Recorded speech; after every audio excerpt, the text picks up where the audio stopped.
Samantala, matapos naman lumabas ang survey ng SWS hinggil sa mga nangungunang kandidato sa eleksyon, nagpahayag ngayon ng iba't ibang reaksyon ang ilang Senator Rebels ng United Nationalist Alliance hinggil dito. Alamin natin ang detalye sa report ni Haji Caaminio. Hati ang reaksyon ng ilang mga kandidato sa pagkasenador ng United Nationalist Alliance sa lumabas na survey ng social weather stations kamakailan.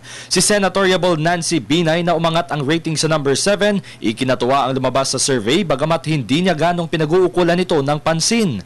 Una, syempre natutuwa ako at nagpapasalamat dun sa naging resulta dun sa SWS. Pero para sa akin, mas mahalaga yung nakikita kong reaction ng mga tao dun sa mga probinsyang inikutan na namin ngayon. Ever since nagsimula kami mga kampanya.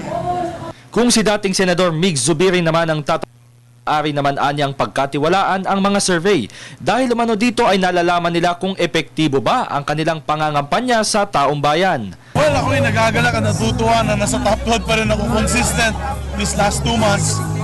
Pero kailangan mag-double time kasi alam mo, nasa 12 pa rin. Gusto ko po pumasok sa top 10.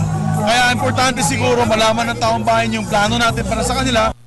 Maging ang 15 taon ng senador na si Gringo Honasan na bumagsak naman sa number 15 ang rating ay hindi na ganong pinapansin ang lumalabas sa survey. Sa halip ay mas pagtuunan na lamang daw ng pansin ang pagpapaliwanag ng kanilang mga plataforma at programa na magpapagandaan niya sa buhay ng ating mga kababayan. Samantala ay kinatuwa naman ng 7 miyembro ng una ang naging pagsalubong sa kanila ng mga residente ng Project 2 at 3 sa Quezon City sa pagpapatuloy ng kanilang campaign sortie.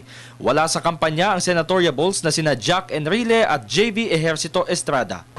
Hindi man nakarating ang tinaguriang 3 Kings ng Team Una dito sa campaign sortie sa Quezon City ay naging mainit pa rin ang pagtanggap sa kanila ng mga residente. Susuyurin muna ng lalawigan ng Cavite bago nila bisitahin ang mga kababayan natin sa Mindanao sa darating na Sabado hanggang Lunes. Para sa Telebisyon ng Bayan, Haji Caaminio.